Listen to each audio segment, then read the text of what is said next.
లూకాసు సువార్త 23వ అధ్యాయము 42వ వచనాన్ని చదువుకుందాం.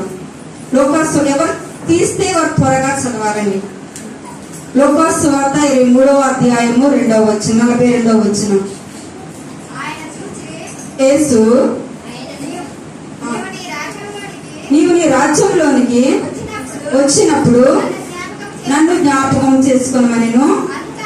అందుకు ఆయన వానితో నేడు నాతో కూడా పరదేశంలో ఉందని నిశ్చయముగా నీతో చెప్పుచున్నాను. ప్రార్థన చేసుకుందాం. మహాపరిషుడు మహిమ స్వరూపుడు మా ప్రియ పరలోకపు తండ్రి, అయ్యా గతించిన శుభ శుక్రవారం మొదలుకుని నాయన ఈ శుభ శుక్రవారం వరకు మమ్మల్ని ఇరక్కైనలో భద్రపరిచి అయ్యా మరొకసారి గతించిన సంవత్సరంలో జ్ఞాపకం చేసుకోలేకపోయామైనా అవకాశం లేకుండా పోయింది ప్రభువా. అయినప్పటికీ కూడా ఈ సంవత్సరంలో మీరు మమ్మల్ని ప్రేమించి అయ్యా ఈ నిసిలో మీద 17 అమూల్యమైన మాటలు ఆయన మేము జ్ఞాపకం చేసుకోవడానికి ఇచ్చే మహాకృపను బట్టి నాయన మీకు వందనాలు. అయ్యా ఈ సమయంలో ప్రభువా అల్పురాల్ని అయోగ్యురాల్ని అయ్యా ఎందుకో పనికిరానటువంటి దాన్ని నాయన నిలబెట్టుకుని ప్రభువా నీ ప్రేమతో నన్ను శుద్ధి చేస్తే నాయన ఇదిగో ఈ రోజు 2వ మాట మాట్లాడికి ఇచ్చిన సమయాన్ని బట్టి నాయన మీకు వందనాలు. అవి మాట్లాడుచుంటుండగా నిలబడేది నీవే కానీ మాట్లాడేది నేను వాగ్దానం చేస్తావు కనుక అయ్యా నిలబడిన ఆయన నాలో నీ ఆత్మను ఉంచి అయ్యా నా నోటిని దహించే కాల్చి వేస్తున్నాయినా అయ్యా ఎప్పుడైనా వారితో నాతో మీరు మాట్లాడమని శిలువనాథుడిని యేసునామములో అడిగి వేడుకుంటున్నాను పరమ తండ్రి. ఆమేన్. దేవనామమున మీ అందరికి కూడా శుభము కలుగును గాక. ఆమేన్. ఆయన శిలువనాథుడైన శిలువ కాంతి మనందరిపై ప్రకాశించును గాక. ఆమేన్.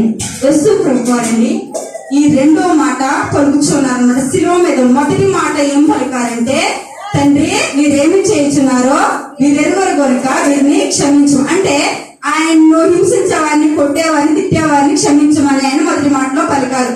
2వ మాటలో ఏమంటున్నారంటే, నేడు నీవు నాతో కూడా పరదేశంలో ఉందువు. నేడు నీవు నాతో కూడా పరదేశంలో ఉండు అని ఎవరితో మాట్లాడుతున్నారంటే ఆయన శిలువ మీద ఉన్న ఒక దొంగతో మాట్లాడుతూ ఉన్నారు. అసలు ఈ మాట ఎందుకు మాట్లాడారు యేసు ప్రభు వారు అంటే, యేసు ప్రభు వారు శిలువ మీద ఆయనతో పాటు 2 దొంగలు శిలువ వేశారండి. అందరూ చూస్తున్నారండి. ఇటు యేసు ప్రభు వారితో పాటు ఆయనతో పాటు కుడివైపున ఒక దొంగను, ఎడమ వైపున ఒక దొంగను ఆయనతో పాటు శిలువ వేశారు. ఆ 2 దొంగలు ఎవరు అంటే బందిపోటు దొంగలు. పట్టపగలి మనుషులను చంపేసేవారు అనమాట.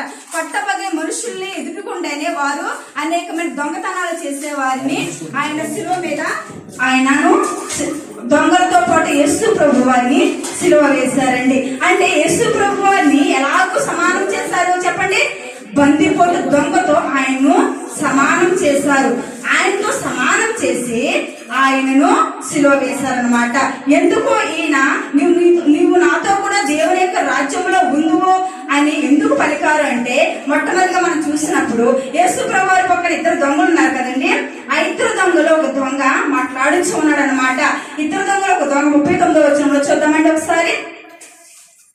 వేలాడవేయబడిన ఆ నేరస్తుల ఒకడు ఆయనను దూషించుచు, నువ్వు క్రీస్తువు కదా, నిన్ను నీవు రక్షించుకొనుము, మమ్మల్ని కూడా రక్షించమని ఒక దొంగ అంటున్నాడు. ఏమంటాడండి? వేలాడబడిన 2 దొంగలు ఒక దొంగ ఏమంటున్నాడంటే, నువ్వు క్రీస్తువు కదా, నిన్ను నువ్వు రక్షించుకొని నన్ను కూడా రక్షించు. అంటే ఇంతకుముందు అనేక మంది నువ్వు రక్షించావు కదా, ఇంతకుముందు అనేక మంది నువ్వు బ్రతికించావు కదా, ఇంతకుముందు అనేక మంది స్వస్థపరిచావు కదా, ఇంతకుముందు అనేక అద్భుత కార్యాలు నువ్వు చేసావు కదా, మరి ఇంకా ఈ రోజు ఎందుకు శిలువలో వేలాడుచు ఉన్నావు? నిన్ను నువ్వు రక్షించుకొని నన్ను కూడా నువ్వు రక్షించమని మాట్లాడుచున్నాడు. ఎవరు అంటే యేసు ప్రభు వారి ప్రక్కన వేయబడిన ఎడమ వైపున ఉన్న దొంగ మాట్లాడుచున్నాడు. కానీ 2వ వైపున కుడి వైపున ఉన్న దొంగ ఏమంటున్నాడు తెలుసా? వాడిని గద్దిస్తున్నాడంట. ఏమని గద్దిస్తున్నాడు చూడండి. 2వ వాడు వాడిని గద్దించి చదవండమ్మా, నీవు అదే శిక్షా విధిలో ఉన్నావు కనుక దేవునికి భయపడవా? మనకైతే ఇది న్యాయమే, మనం చేసిన వాటికి తగిన ఫలం పొందుతున్నాము, కానీ ఈయన ఏ తప్పిదమును చేయలేదని చెప్పాను. ఏమంటాడు? మొదటి దొంగ ఎడవైపున్న దొంగ ఏమంటున్నాడు? అందుకు చెప్పండి. ఎడవైపున్న దొంగ ఏమంటున్నాడు? యేసయ్యని నిన్ను రక్షించుకుని నన్ను కూడా రక్షించు అంటున్నాడు. కానీ కుడివైపున్న 2వ దొంగ ఏమంటున్నాడు? వాడిని గర్తిస్తున్నాడు అన్నమాట. ఏంటి వాడు తప్పు చేస్తున్నాడు, అలా కాదు, మనము మన మనకైతే మనం బందిపోటు దొంగలము కనుక మనం ఏ తప్పుదమ్ము చేశాము కనుక మనము ఈ శిక్ష అనుభవించడానికి మనం సరిపోతాము. కానీ ఆయన ఏ తప్పిదమ్ము చేయలేదు. ఎందుకు ఆ దొంగ ఆ యేసయ్య ఏ తప్పిదమ్ము చేయలేదని గ్రహించాడంటే ఆయన హింసించే వారిని ఆయన క్షమించమని అడుగుతున్నాడు. మొదటి మాటలో ఆయన ఎవరిని అడిగితే ఏంటి, నన్ను హింసించే వారిని, ఆయన కొట్టేవారిని, ఆయన తిట్టేవారిని ఏమన్నాడు, క్షమించమని అడిగాడు. కనుక ఈయన ఎంత గొప్ప దేవుడా, ఏంటి ఈయన కొట్టేవారిని చూసి ఈయన క్షమించమంటున్నాడు, ఈయన తిట్టేవారిని చూసి క్షమించమంటున్నాడు. ఏంటి ఈయన నిజముగా దేవాది దేవుడే, ఈయన నిజముగా ఆయన లోక రక్షకుడే అని చెప్పి గ్రహించాడు. ఎవరండి? రెండవ దొంగ గ్రహించాడు. కనుక ఏమంటున్నాడంటే ఆ ఒక మొదటి దొంగను గద్దిస్తున్నాడు. ఒకసారి చూద్దామండి. లోకాసు వార్త 17:3 లోకాసు వార్త 17:3 త్వరగా తీర్చమండమ్మా. లోకాసు వార్త 17:3 చెప్పండి, చదవండమ్మా.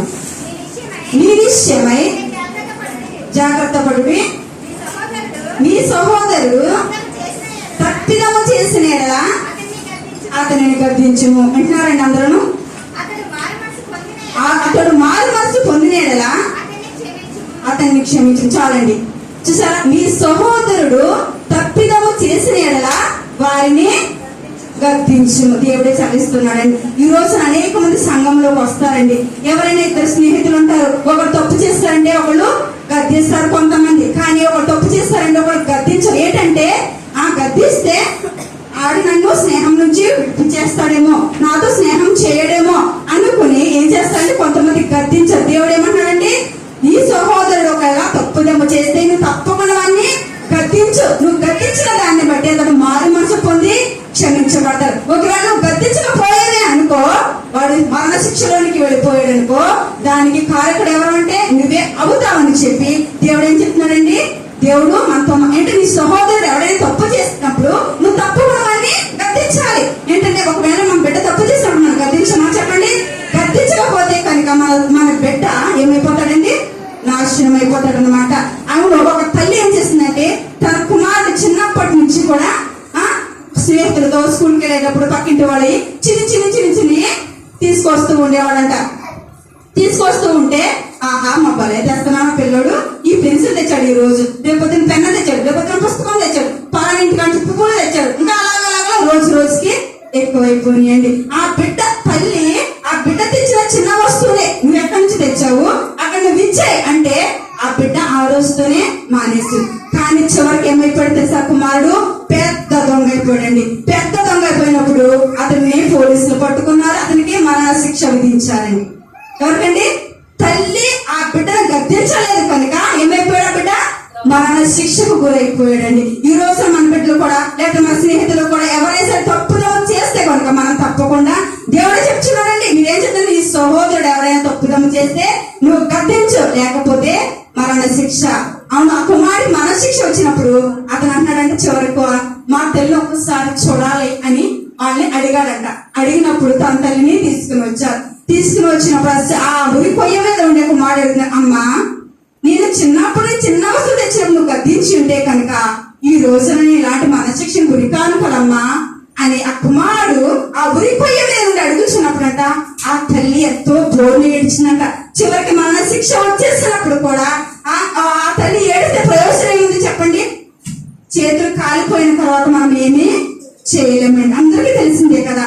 అందుకే ఈ దొంగ ఏమంటున్నాడంటే ఇది మనకి న్యాయమే, ఆయన ఏ తప్పిదము కూడా చేయలేదు, ఆయనకి మనం బందిపోటు దొంగలము, మనం అనేకమైన రకరకాల పాపలు చేసిన వారము, కానీ ఇది మనకు న్యాయమే, ఆయనకు మాత్రం ఇది న్యాయము కాదు, ఆయన అన్యాయముగా ఆయన ఈ శిక్ష అనుభవిస్తూ ఉన్నాడు.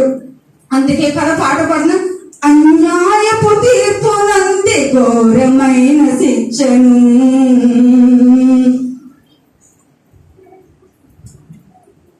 అన్యాయపు తీర్పునంది ఘోరమైన శిక్ష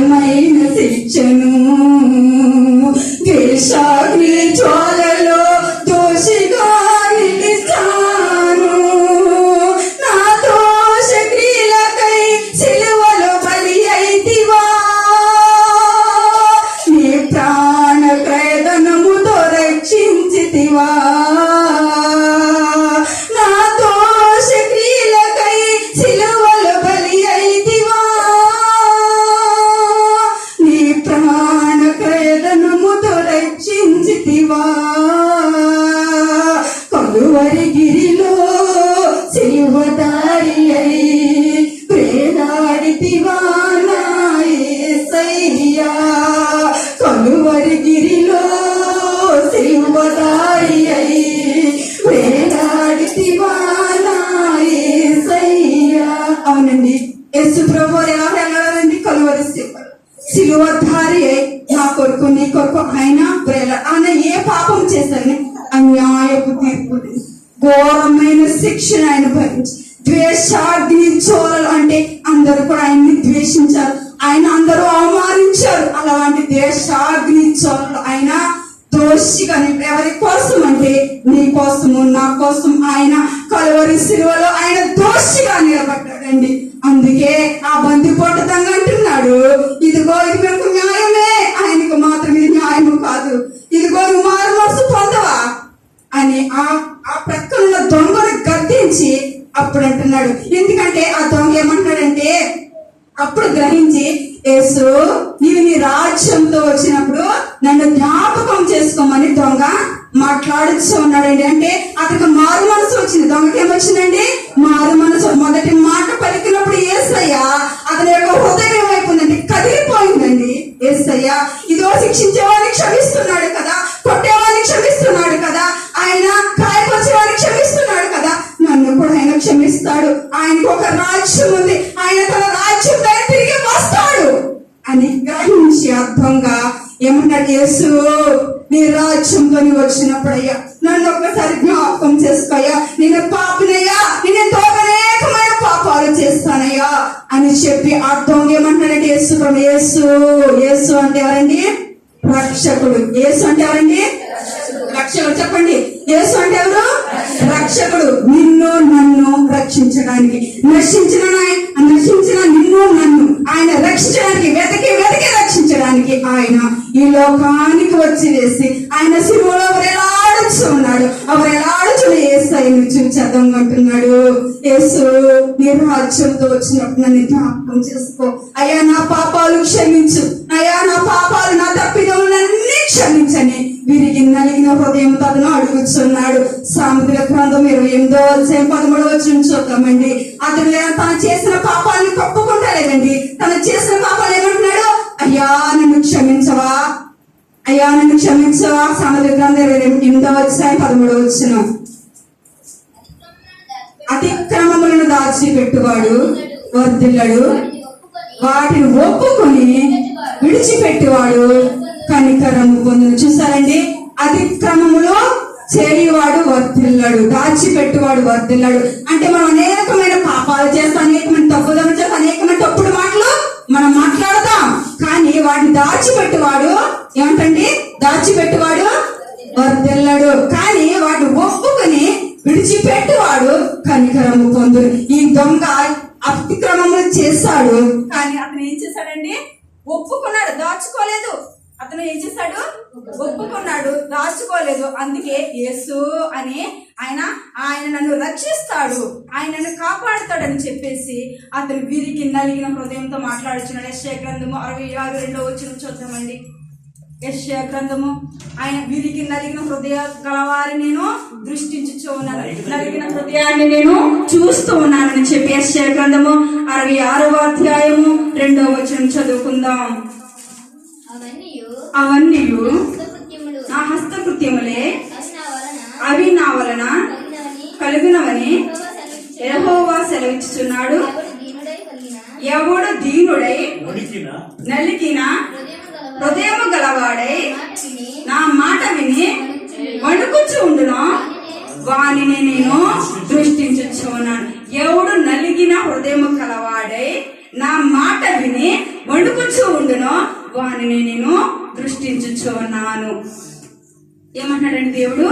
ఎవరు నలిగి అంటే ఈ దొంగ, ఇప్పుడు మీకు అందరికీ కూడా అర్థమైంది కదా, ఈ దొంగ ఏం చేస్తాడు?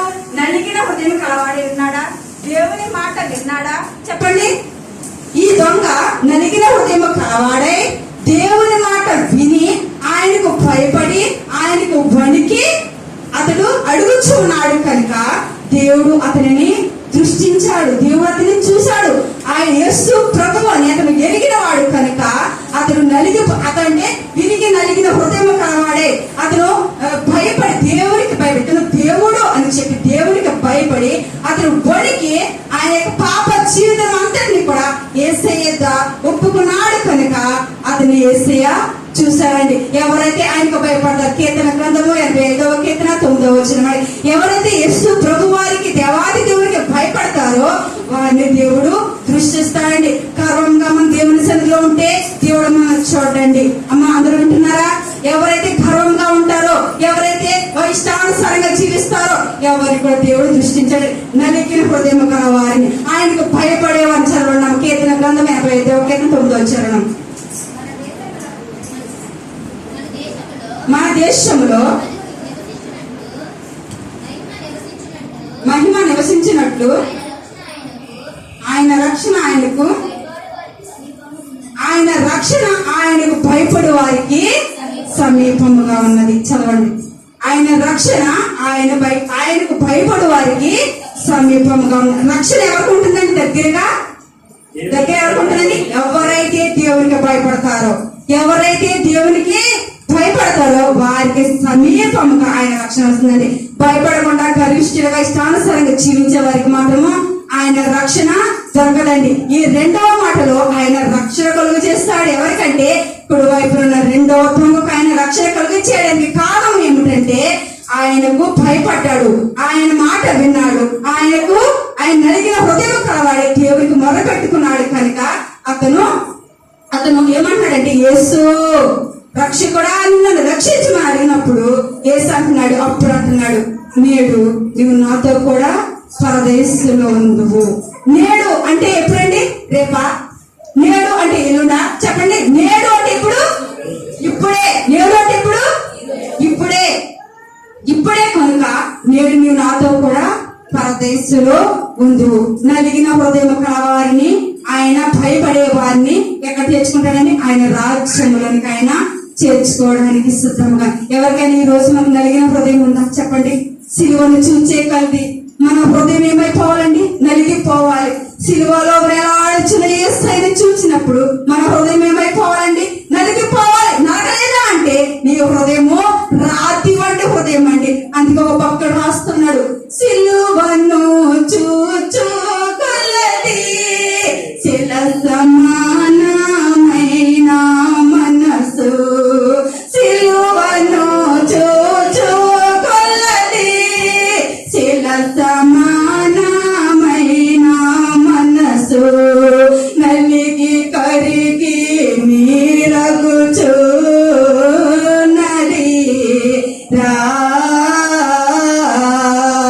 నలిగి కరిగి నీరగుచున్నది నీ సిలువే నాశిరా నాయనురా. చూసారా? సిలువను చూచే కలగంట శిలలాంటి మనసు కరిగి నలిగి నీరగుచున్నది. ఈ రోజు నీ హృదయం నీరవుతుందా? ఈ రోజు నీ హృదయం బండలాగా ఉందా? యేసయ్య సిలువను చూసిన వారికి ఎవరికైనా సరే హృదయం కరిగిపోతుందండి, హృదయం నీరైపోతుంది. ఎందుకంటే ఆయన కల్వరి సిలువలో నీ కొరకు నా కొరకు రెండు చేతులలో మేకు, కాళ్ళలో మేకు, ప్రక్కలో బల్లెపు పోటు, తల మీద ఉన్న కిరీటం, శరీరం అంతా గాయములు. ఎవరికండి? ఎవరి కోసం? నీ కోసము నా కోసం ఆయన కల్వరి శిలువలో బలియాగం అయిపోయిన యేసయ్య గురించి మన హృదయం కరగదండి. మన బిడ్డపై ఒక దెబ్బ కొడితే అయ్యో నా బిడ్డ నా కొడతారని చెప్పి బాధపడతారే. కానీ మరి యేసయ్య నీ కొరకు నా కొరకు కల్వరి శిలువలో ఆయన బలియాగం అయిపోయినప్పుడు ఆయన హృదయాన్ని చూసి మనకి మన బండ హృదయము, మన రాతి హృదయము, శిలలాంటి హృదయం పగలడం లేదా? ఎన్ని సంవత్సరాల దేవుని సన్నిధికి వచ్చిన, ఎన్ని సంవత్సరాల దేవుని మందిరానికి వచ్చిన నీ హృదయం బండ అయిపోతుంది. ఆ బండ కరగట్లేదా? ఆ బండ కరిగించుకోకపోతే దేవుని రాజ్యమునికి ప్రవేశము లేదు. ఇదిగో ఆ బందిపోటు దొంగ అంటే పట్టబగలే హృదయాన్ని దోచుకునే వాడికి హృదయమే కరిగిపోయింది కదా. అందుకే వాడిని యేసయ్య చూసి నేడు అంటే ఈ రోజే, ఈ క్షణమే నీవు నాతో కూడా అంటే యేసయ్యతో కూడా పరదేశంలో ఇష్టపడుతూ ఉన్నాడు. ఈ రోజు నీవు నేను కూడా పరదేశంలో ఉండాలంటే ఏం చేయాలండి? ఏం చేయాలి? దేవునికి ఇష్టలుగా మనం జీవించాలి, దేవునికి భయపడాలి. దేవుని యొక్క రక్షణ మనము నిర్లక్ష్యం చేయకూడదు. ఆయన రక్షణ మనకు సమీపంగా ఉన్నప్పుడే మనం ఆ రక్షణని పొందుకోవడానికి ఇష్టపడాలండి. కొరింథీయులకు రాసిన 2వ పత్రిక 6వ అధ్యాయం 2వ వచనం చూద్దామండి. ఆయన రక్షణ మనకు సమీపంగా ఉన్నప్పుడే మనం ఆ రక్షణను అందుకోవడానికి సిద్ధంగా ఉండాలి. కానీ రక్షణ నిర్లక్ష్యం చేస్తాం అనుకోండి, మనము ఆయన 2వ మరణంలోనికి మనము పాత్రమైపోతాం, గుణంలోనికి వెళ్ళిపోతామండి. కొరింథీయులకు రాసిన 2వ పత్రిక 6వ అధ్యాయము 2వ వచనం. అనుకూల సమయమందు నీ మొరను ఆలకించితిని, రక్షణ దినమందు నిన్ను ఆదుకుంటుని ఆయన చెప్పుచున్నాడు కదా. ఇదిగా ఇప్పుడే మిక్కిలి అనుకూలమైన సమయము, ఇదే రక్షణ దినము. ఇదే అనుకూలమైన సమయము, ఇదే రక్షణ దినము. ఈ సమయంలో నువ్వు మారు మనసు పొందాలి. ఈ సమయంలో నీ హృదయాన్ని మార్చుకోవాలి. ఈ సమయంలో నీ బండబాలి హృదయాన్ని పగలగొట్టాలి. పగలగొట్టకపోతే కనుక రక్షణ యొద్ద నుంచి వెళ్ళిపోతుందండి. రక్షణ యేసునొద్దనున్నది, నిర్లక్ష్యము నీ యొద్దనున్నది. రక్షణ యేసునొద్దనున్నది, నిర్లక్ష్యము నీ యొద్దనున్నది. ఇదే అనుకూలమైన సమయము, ఇదే రక్షణ దినము, అందుము పొందుము. ఇదే అనుకూలమైన సమయము, అందుము పొందుము. మార్పులేని మానవుండా, తీర్పు దినము దాగలేవురా సోదరా, తీర్పు దినము దాగలేవురా. మార్పులేని మానవుండా, తీర్పు దినము దాగలేవురా సోదరా, తీర్పు దినము దాగలేవురా. అవునండి, మార్పులేని మానవులారా, తీర్పు దినం మీరు తాగలేరు కనుక రక్షణ నువ్వు నిర్లక్ష్యం చేయవద్దు. ఇదే అనుకూలమైన సమయము, ఇదే రక్షణ దినము. ఈ దినం నేను హృదయాన్ని మార్చుకొని యేసయ్య రాజ్యం కూర్చోడానికి మీరు సిద్ధముగా ఉండని చెప్పి యేసయ్య మనతో మాట్లాడుతూ ఉన్నాడండి. ఆ దొంగ హృదయం మారినప్పుడు మన హృదయం మారదా అండి? మనం ఎలాంటి దొంగలమండి? మనం దొంగలమా చెప్పండి? ఒకవేళ మనం దొంగలుగా అంటే దేవుని మనం దొంగలుగా ఉన్నామా? లేకపోతే ఎలాగ మన జీవితము వృధా చేసుకుంటున్నామో ఆ వృధాకరమైన జీవితాన్ని మనం దేవునికి అప్పగించినట్లయితే దేవుడు మనం రక్షించడానికి సిద్ధంగా ఉన్నాడు. ఆయనకు మన దుష్టత్వంతో, మన యొక్క పాపాలతో, మన యొక్క అపవిత్రమైన క్రియతో చనిపోవడము ఎంత మాత్రము కూడా ఆయనకు ఇష్టం లేదండి. ఎవరు కూడా ఆయన మనము నశించుకోవడం ఆయనకి ఎంత మాత్రం కూడా ఇష్టం లేదండి. యేసుకేలు గ్రంథము 18:23 అంటున్నాడు, దుష్టుడు దుష్టత్వం చేత మరణించడం నాకు ఏమాత్రమైన ఇష్టమా?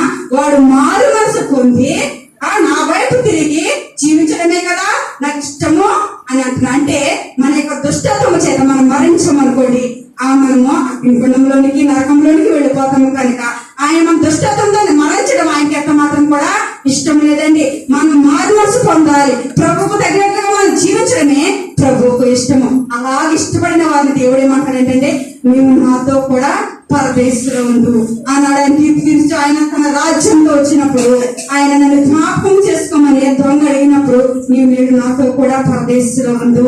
ఆయన కుడివైపున ఉన్న వారిని చూసామంటానంటే ఆశీర్వదించబడిన వారులారా. మత్తయి సువార్త 25వ అధ్యాయము 34వ వచనం.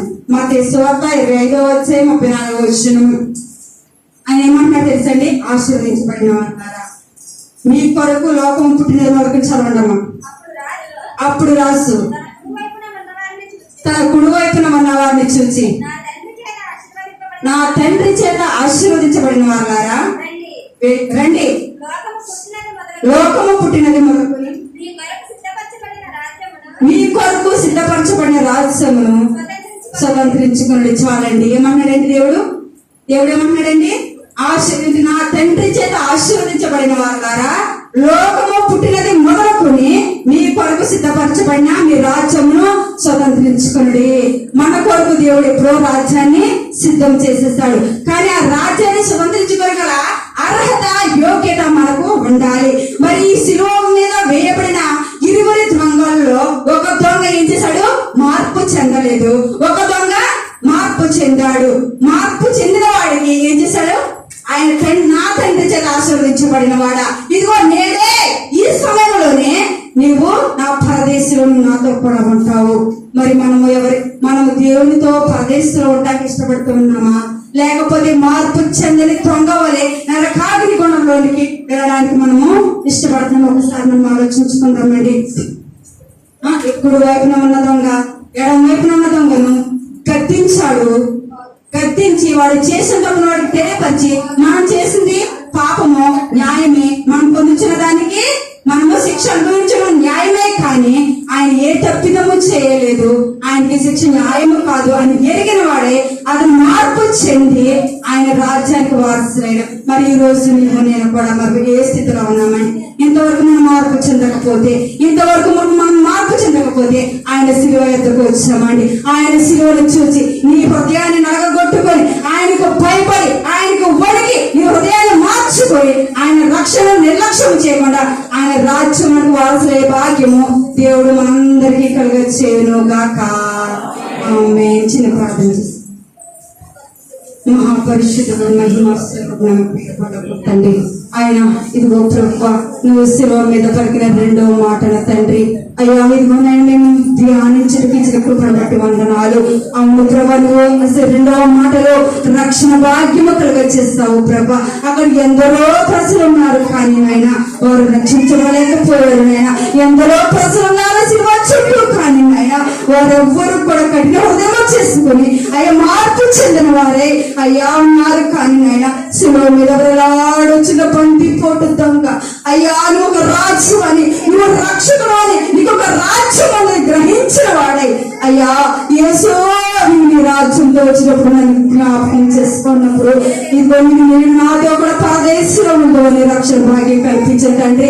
ఆ రక్షణ భాగ్యం అందరం పొందుకోవాలంటే ఈ రోజు అయినా అయ్యా నీ శిలువ ఎద్దుకు వచ్చి మీ మార్పు చెంది అయ్యా దొంగ వల్ల భయపడే భాగ్యం మీరు మాకు దయచేసి మీరు మహిమను పొందమని యేసు నామములో అడిగి వేడుకొనుచున్నాను పరమ తండ్రి. చూద్దామండి. శిలువ మీద పలికిన మూడవ మాట యోహాను సువార్త. అమ్మ మీకు త్వరగా తీసి చదవండి. యోహాను సువార్త 9వ అధ్యాయము 25వ వచనం నుంచి 27వ వచనం. ఆయన తల్లి సహోదరియు క్లోపా భార్య అయిన మరియయు మగ్దలేని మరియయు యేసు శిలువ యొద్ద నిలిచి ఉండేది. యేసు తన తల్లియు తాను ప్రేమించిన శిష్యుడును దగ్గర నిలిచిండుట చూచి, అమ్మా ఇదిగో నీ కుమారుడు అని తన తల్లితో చెప్పెను. తరువాత శిష్యుని చూచి ఇదిగో నీ తల్లి అని చెప్పెను. ఆ గడియ నుండి ఆ శిష్యుడు ఆమెను తన ఇంట చేర్చుకొనెను. ఇది యేసు ప్రభువారు పలికిన మూడవ మాట, శిలువ మీద ఉండి పలికిన మూడవ మాట. అమ్మా ఇదిగో నీ తల్లి, అమ్మా ఇదిగో నీ కుమారుడు. శిష్యుని చూసి ఇదిగో నీ తల్లి అంటే యేసు ప్రభువారు అమ్మా అని తన శిలువలో వేలాడుతూ తన తల్లిని జ్ఞాపకం చేసుకుంటున్నాడు అన్నమాట. ఈ మాట ఆదరణ కలిగించే మాట. ఈ మాట ఏమాట అండి? రెండవ మాట రక్షణ ఇచ్చిన మాట, మొదటి మాట క్షమించిన మాట, మూడవ మాట ఆదరణ కలిగించిన మాట. ఈ మాటలో ఆదరణ కనబడుతుందండి. ఎందుకంటే యేసు ప్రభువారు తన తల్లి వైపు చూస్తున్నారు. ఎందుకంటే అక్కడ యేసు ప్రభువారికి ఆదరణ లేదు.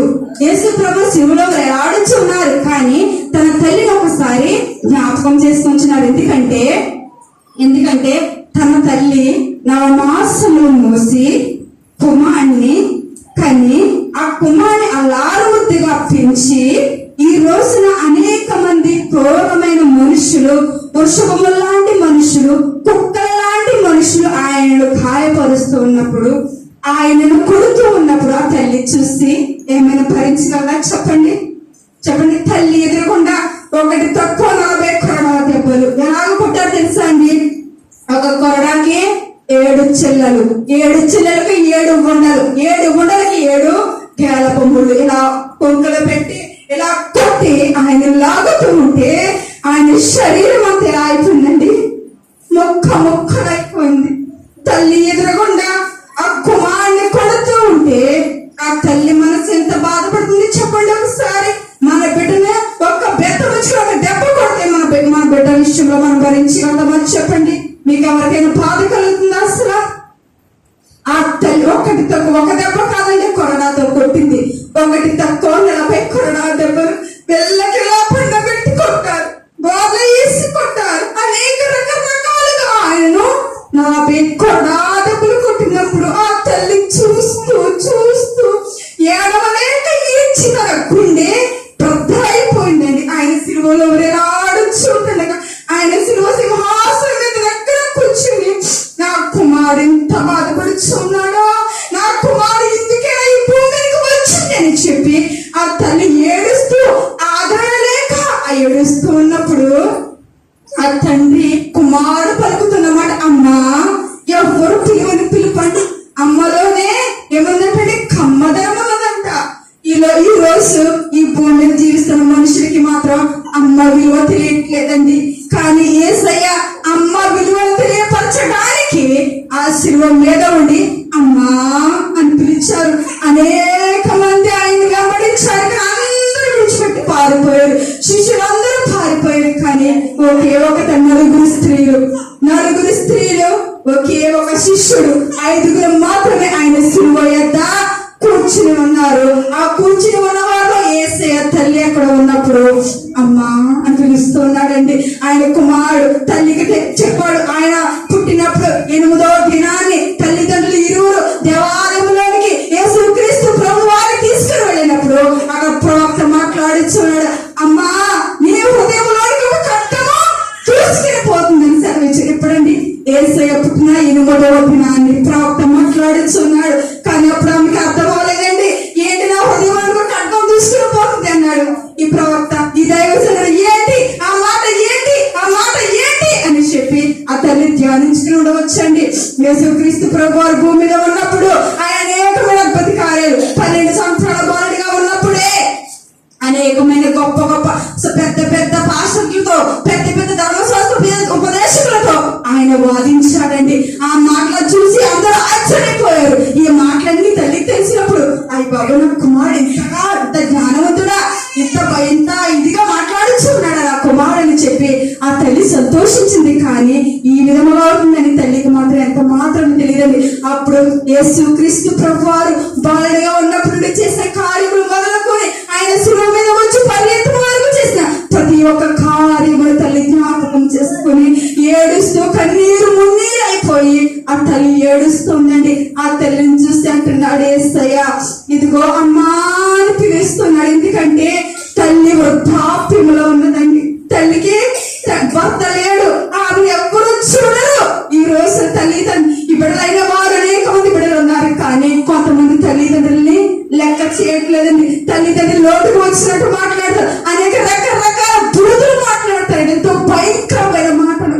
ఆ మాటలు వినా తల్లి హృదయం ఏమైపోతుందో తెలుసా? తల్లడిల్లిపోతుందండి. అయ్యో నీ కుమారుని కనకడ ఉంటే నాకెంత మేలు, నీలాంటి మాటలు భరించనక్కర్లేదు కదా అని బాధపడే తల్లిలో అనేక మంది ఉన్నారు. కానీ యేసయ్య మనకు సాదృశ్యంగా ఆ తల్లిని గౌరవించినట్టుగా మనం చూస్తున్నామండి. సామెతల గ్రంథము 23వ అధ్యాయము 22వ వచనము 25వ వచనం చూద్దామండి. సామెతల గ్రంథము 23వ అధ్యాయము 22వ వచనం 25వ వచనం.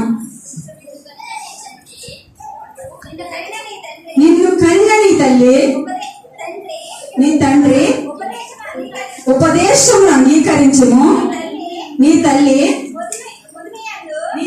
ముదిమి అందు ఆమెను నిర్లక్ష్యము చేయకము. చూసారా ఏమంటారండి?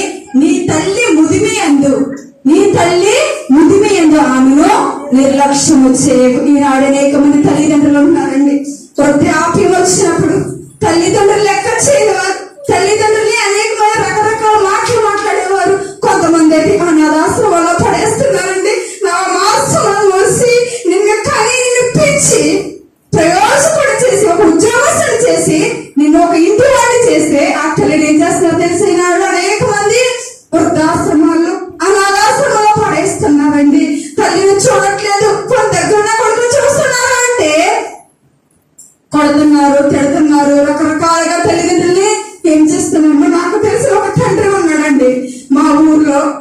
తండ్రి ఎంతో మంచి ఉద్యోగం చేస్తాడు. నాకైతే చాలా వేదన కలిగిందండి. అతను హాస్పిటల్లో ఉద్యోగం చేస్తాడు. ఆ తండ్రికి ఆయనకి భార్య చనిపోయింది. ఆయనకు 4-5 కుమార్తెలు. ఆ కుమార్తెను ఎంతో అనారోగ్యంగా పెంచుకున్నాడు. వాళ్ళు ఒక ఇంటి వాళ్ళు చేస్తాడు. భార్య చనిపోయిందండి. అతను వృద్ధాప్యం వచ్చేసింది. కానీ ఆ తన ముసలితనంలో తను ఏం చేయలేకపోతున్నాడంటే, లేకపోతే ఏమి చేయలేకపోతున్నాం. ఆ రాత్రి కాల సమయంలో చిరాకు చేస్తాడండి. చిరాకు చేసి తన యొక్క కుమార్తె చిరాకు చేస్తాడని చెప్పు తీసుకుని చెడమడ కొట్టేస్తాడండి. ఎంత బాధకరమైన విషయం చెప్పండి. తల్లి చెప్పు తీసుకుని తన తండ్రిని కొడుతుంది. నేను 4 మాసములు మోసాడే, ఆయన కన్నాడే, నేను పెంచాడే, నీ తండ్రి నీ తల్లిని చెప్పు తీసుకుని కొడుతున్నప్పుడు ఇరుగు పొరుగు వారందరూ వచ్చి ఆమె తిట్టినప్పుడు వదిలేసింది. ఆ తండ్రి ఆ బాధ తట్టుకోలేక ఆ రాత్రి కాల సమయంలో ఎక్కడికి వెళ్ళిపోయాడండి. నడవలే స్థితిలో ఉన్నాడండి. వెళ్ళిపోయాడు. 3 దినాలు ఆయన ఇంటిది కారు మరి తీసుకుని వచ్చారండి. అంటే నిన్ను కన్న తండ్రి, నీ కన్న తల్లి నీకు ఎలా ఉన్నారంటే చెప్పు తీసి కొట్టేవారిగా ఉన్నారా మీరు? మన కన్న తల్లిదండ్రులను మనము ఎంత మాత్రము కూడా మనము దూషించకూడదండి.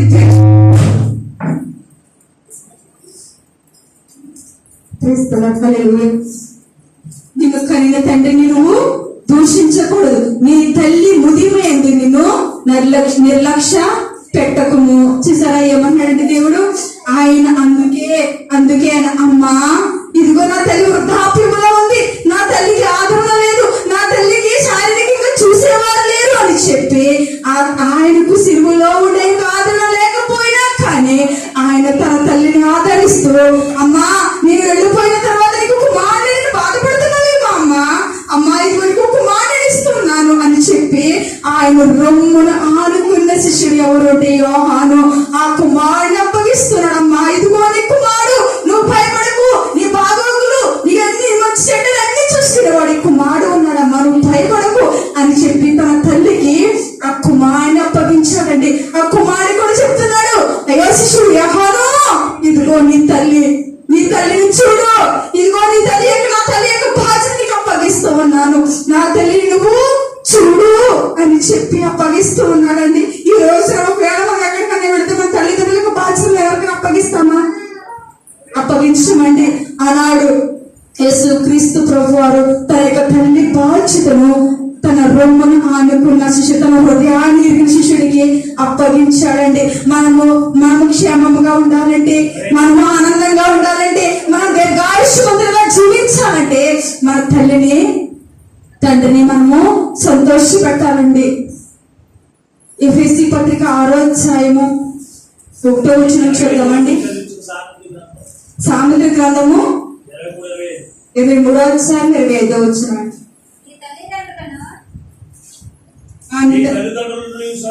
నీ తల్లిదండ్రులను సంతోష పెట్టవలను, నిన్ను కైన తల్లిని సంతోషపరచవలను, ఆనందపరచవలను. చూసారు, నీ తల్లిదండ్రులను ఎలా సంతోషపడతారండి మన తల్లిదండ్రులు? మనం చేస్తే మంచి కార్యాలను బట్టి. మనము తల్లిదండ్రులు మంచిగా చూసినప్పుడు, ఆమె ఆపదలో ఉన్నప్పుడు ఆమెను ఆదుకున్నప్పుడు, ఆమె బాధలో ఉన్నప్పుడు ఆమెను ప్రకటించినప్పుడు, అయ్యో నేను ఇంత బాధలో ఉన్నప్పుడు నా కుమారుడు నా ఎద్దుకు వచ్చాడు, లేదా నా కుమార్తె నా ఎద్దుకు వచ్చిందని చెప్పి ఆ తల్లి సంతోషపడుతుంది. ఆ తల్లి బాధలో ఉన్నప్పుడు, ఆ తల్లి మంచం పట్టినప్పుడు మనం వెళ్ళకపోయామనుకోండి, ఇదిగో నాకు కుమారుడు ఉన్నా కానీ నేను కుమారుడు లేనట్టుగానే ఉన్నాను. కుమారుడు వెళ్ళి ఆ తల్లిని కానీ తండ్రిని కానీ పరిచి ఆ తల్లిని మనం సంతోషపెట్టినప్పుడైతే వారు ఎంతగానో మనల్ని బట్టి సంతోషపెట్టడానికి ఏ బాధ వచ్చినా కానీ ఇంకా నా కుమారుడు నా కుమారుడిని ఆదరిస్తాడు, నాకు లేనప్పుడు నా కుమారుడును ఆదుకుంటాడన్న ధైర్యము ఆ తల్లికి ఆ తండ్రికి ఉంటుందండి. ద్వితీయోపదేశకాండం 27:16 వచనంలో చూస్తే, ద్వితీయోపదేశకాండము నీవు దీర్ఘాయుష్షు నీ తల్లిని తండ్రిని సన్మానించుము. ద్వితీయోపదేశకాండం 27వ అధ్యాయము 16వ వచనం అండి. నీ తల్లినైనను నీ తండ్రినైనను చదవండి చేయువాడు శాపగ్రస్తుడగును. చూసారండి ఏమంటున్నారు? నీ తల్లినైనను నీ తండ్రినైనను నిర్లక్ష్యము చేస్తున్నాడు. అంటే వాడు ఆపదలో ఉన్నప్పుడు, వారు బాగోగులు చూడనప్పుడు, వారిని దూషించినప్పుడు, వారిని ద్వేషించినప్పుడు, వారిని లక్ష్య పెట్టినప్పుడు మనం ఏమైపోతామంటండి? శాపగ్రస్తులం అయిపోతాం. మనం శాపగ్రస్తులం కాకుండా ఉండాలంటే మనం ఏం చేయాలండి? మన తల్లిని మన తండ్రిని సన్మానించాలి, వారిని లక్ష్యము చేయాలండి, వారి ఎందుకు ప్రేమ చూపించాలి. మనం ఏమి చేయక్కర్లేదండి. అమ్మా ఇదిగో ఈ అన్నం తిను, అమ్మ అన్నం తిన్నావా అని అడిగితే చాలు. అమ్మానికి ఆరోగ్యంగా లేదా, అమ్మానికి జ్వరం వచ్చిందా, అమ్మానికి బాగోలేదా, అమ్మాయి 10 రూపాయలు ఇచ్చినాను అంటే ఆ తల్లికి ఎంత సంతోషం అండి. ఒకవేళ తనకు జ్వరం వచ్చి పడి ఉన్నప్పుడు నీకు పట్టనట్టు వెళ్ళిపోయావు అనుకో, చూసావా నా కుమారుడు నేను జ్వరంతో పడి ఉంటే నన్ను పిలవకుండా వెళ్ళిపోయాడు నా కుమారుడు, నా తల్లి ఎంత బాధపడుతుందండి. అందుకే మీ తల్లిదండ్రులు నిర్లక్ష్యం చేయవాడు శాపగ్రస్తుడు అవుతాడండి. దావీదు మహారాజు కూడా తల్లిదండ్రులు ఉన్నారండి. దావీదు కూడా ఒక కుమారుడే. ఆ కుమారుడికి శ్రమ వచ్చిందండి. దావీదు మహారాజుకి, ఆయన మహారాజు అయ్యండి కూడా, ఆయనకు శ్రమ వచ్చిందండి. ఆ శ్రమ వచ్చినప్పుడు తనకి ఒక రాజు, సౌలు రాజు అతన్ని తరగొచ్చి ఉన్నాడు. తరగొచ్చి ఉన్నప్పుడు అతను గుహలంట కొండలంట పారిపోతున్న సమయంలో తల్లిదండ్రులు కూడా అతను చూడలేని స్థితిలో ఉన్నప్పుడు ఆ రాజు ఏం చేస్తాడో తెలుసా అండి? వేరొక రాజుకి అప్పగించాడండి. వేరొక రాజుకి, ఇదిగో నేను కొండలంట గుహలంట పారిపోతున్నాను, నన్ను అనేక మంది తరగొచ్చున్నారు, నన్ను చంపడానికి సిద్ధంగా ఉన్నారు కనుక నా తల్లిదండ్రులు చూడలేకపోతున్నానయ్యా. ఇదిగో నా తల్లిని తండ్రిని వచ్చి 10 ఏళ్ళ వరకు కూడా నా తల్లిదండ్రులను జాగ్రత్తగా చూసుకోమని ఆ తల్లికి, ఆ రాజుగారికి తన తల్లిదండ్రుల్ని అప్పగించారండి. ఆయన దావీదు మహారాజు యేసు క్రీస్తు ప్రభు వారికి సాదృశ్యంగా ఉన్నాడండి. ఆయన ఆపదలో ఉన్నప్పుడు, తన తల్లిదండ్రులు ఎవరు చూడలేని స్థితిలో ఉన్నప్పుడు వేరొకరికి అప్పగించి ఆయన యొక్క బాధ్యతను నెరవేర్చుకున్నాడండి. అంతేకాదు సాముద్రిక నెరవేర్చి 20వ వచనంలో తల్లిని దూషించు అనే ఒక దీపము కారు చీకట్లో ఆరిపోతుందంటండి. తల్లిని దూషించు అనే ఒక దీపము, తల్లిని చేయకూడదండి, దూషించకూడదు, నోటి పోసినట్లు మాట్లాడకూడదండి. మన తల్లే కదా అనుకుని మన ఇష్టం వచ్చినట్లు మాట్లాడాలనుకోండి, మన యొక్క దీపం అంటే కారు చీకట్లో అంటే అగ్ని కొండములో ఎటు తోచిన పరిస్థితిలో చిటుక్కున ఆరిపోతుందండి. తల్లిదండ్రులు దూషించే అనే యొక్క దీపము. దీపం అంటే ఏంటి? మన ఆత్మ, మన యొక్క ప్రాణం ఏమైపోతుందండి? తల్లిదండ్రులు దూషిస్తే మన యొక్క ప్రాణము పోతుందండి. అంతేకాదు మరి సాంస్కృతిక గ్రంథం 17వ వచనం చూస్తే తల్లిని దూషించే వారి యొక్క కన్నులు లోయ కాకులు పీకుతాయంటండి. చూసారా ఎంత పరిశుద్ధ గ్రంథంలో ఎంత విపులంగా మనకు రాయించాడో. తల్లిని తండ్రిని మనం ఏం చేయకూడదండి? దూషించకూడదు. తల్లిదండ్రులు మనం నిర్లక్ష్య పెట్టకూడదు. తల్లిదండ్రులు మనము అన్యాయంగా తిట్టకూడదు. అలాంటి వారి యొక్క జీవితం అంట నాశనం అయిపోతుందట. తల్లిని దూషించే వారి కన్నులు కాకులు పీకి అయ్యగారు చెప్పారు. శిలువ మీద ఉన్నప్పుడు వారి కళ్ళు ఎవరు పీకితే కాకులు వచ్చి పీక్కుపోతాయండి. మొట్టమొదటిగా కాకులు చేసే పని అంటే కాకులు కొళ్ళే పీక్కు తినేస్తాయండి. అందుకు మనం ఏం చేయాలంటే ఇప్పుడు మన తల్లిని మనం గౌరవించాలి. అవన్నీ యేసుక్రీస్తు ప్రభువు నెరవేర్చడానికి ఆయన ఈ లోకానికి వచ్చారు. మనకు సాదృశ్యంగా, మనకు ముంగుర్తుగా ఆయన కార్యములన్నీ కూడా చేసి, అమ్మా ఇదిగో నీ కుమారుడు, నువ్వు వృద్ధాప్యంలో ఉన్నావు కదమ్మా, నేను ఆదరించేవాడు లేదనుకుంటున్నావమ్మా, ఇదిగో నీ కుమారుని అప్పగిస్తున్నానని చెప్పి తనకు ఒక కుమారుని తనక ఒక ఆదరణ కలిగించారు. అంతేకాదు కుమారుడికి తల్లి యొక్క బాధ్యత ఆయన అప్పగించాడు. అందుకే యేసు క్రీస్తు ప్రభు వారు మాట్లాడుతున్నారు, నీకు మేలు కలిగినట్లు, నువ్వు భూమి మీద దీర్ఘాయుష్మంతులు వగినట్లు నీ తల్లిని నీ తండ్రిని సన్మానించాలి. ఏంటండి? యేసు క్రీస్తు ప్రభు వారు ఆయన ఏమని మాట్లాడుతున్నారంటే, మనకు మేలు కలగాలంటే, మనకి కీడు కలగాలంటే చెప్పలేదండి, మీకు మేలు కలగాలంటే అంటే మనం మేలు కోరుకుంటామా కీడు కోరుకుంటామా చెప్పండి అమ్మా? ఎవ్వరు కూడా కీడు ఎవ్వరమో కూడా కోరుకోము, మనం మేలు కోరుకుంటాం కనుక నీకు మేలు కలగాలి అంటే కనుక నువ్వు దీర్ఘాయుష్మంతుడు అంటే భూమి మీద దేవుడు మనకి ఇచ్చిన సంవత్సరాలన్నీ కూడా సుఖంగా జీవించాలి అంటే కనుక మనం ఏం చేయాలండి? నీ తల్లిని తండ్రిని సన్మానించమంటే ఓ సాల్వా కప్పి, ఓ పూదండేసి, ఓ గులాబీ చెట్టు ఇచ్చి కాదండి మనం సన్మానించడం. తల్లిదండ్రులు బ్రతికినంత సేపు కూడా వారి యొక్క బాగోగులు చూసి వారిని మనం మర్యాదగా చూసుకుంటే అదే సన్మానించడం అండి. అంతేగాని తల్లిదండ్రులు ద్వేషించడము, తల్లిదండ్రులు దూషించడం, మనందరూ కూడా తల్లిలమే, మనకు కూడా ఒక తల్లులు ఉన్నారా లేదా చెప్పండి? ఇక్కడ బిడ్డలు ఉన్నారు, అందరూ కూడా మనం ఏం చేయాలంటే యేసు ప్రభు వారు మాకు ముంగుర్తుగా ఉన్నారు కనుక యేసు ప్రభు తన తల్లిని తన ముది మీద నిర్లక్ష్యం చేయలేదు. యేసు ప్రభు తన యొక్క తల్లి యొక్క రోజు మనము కూడా తిరిగి నేర్చుకోవాలని ఈ రోజు దేవుడు మనతో మాట్లాడాడు. మనము కూడా మన తల్లిదండ్రుల వాళ్ళ ముదిమయ్యేంత మనం వారిని నిర్లక్ష్యము చేయకుండా, వారిని ప్రేమించే వారిగా, వారిని ఆదరించే వారిగా, వారిని వాదార్చే వారిగా మనము ఉండాలి. ఒకవేళ తల్లి వచ్చి బాబా ఇదిగోరికి బాధ ఉందని అనుకో, నాకే పుట్టిన బాధలు ఉన్నాయి, ఇక్కడ ఈ బాధ నేనేం చూడను అంటారు. కానీ యేసయ్య ఎంత బాధలో ఉన్నాడండి? యేసయ్య ఎంత బాధలో ఉన్నాడో సరే చెప్పండి. యేసయ్యకు ఆదరించేవారు లేరు, యేసయ్యను ఆదరించేవారు లేరు. కానీ ఆయన సిలువలో ఉండి కూడా, ఆయన అనేకమైన బాధలు అనుభవిస్తూ కూడా తన యొక్క ఎదురుకుండా ఉన్న వారి తల్లిని ఆదరించడానికి ఆయన సిద్ధపడ్డాడు. అలాంటి ఆదరణ మనం పొందుకోవాలని దేవుడు ఈ రోజు మనతో మాట్లాడాడు కనుక అటువంటి ఆదరణ మనందరికీ కలుగును కాక. ఆమేన్. పరిశుద్ధుడైన తండ్రి, ఈ 3వ మాట మా జీవితంలో నెరవేరినట్లు కృప చూపించి మీరే మహిమను పొందమని యేసు నామములో అడుగుచున్నాను తండ్రి.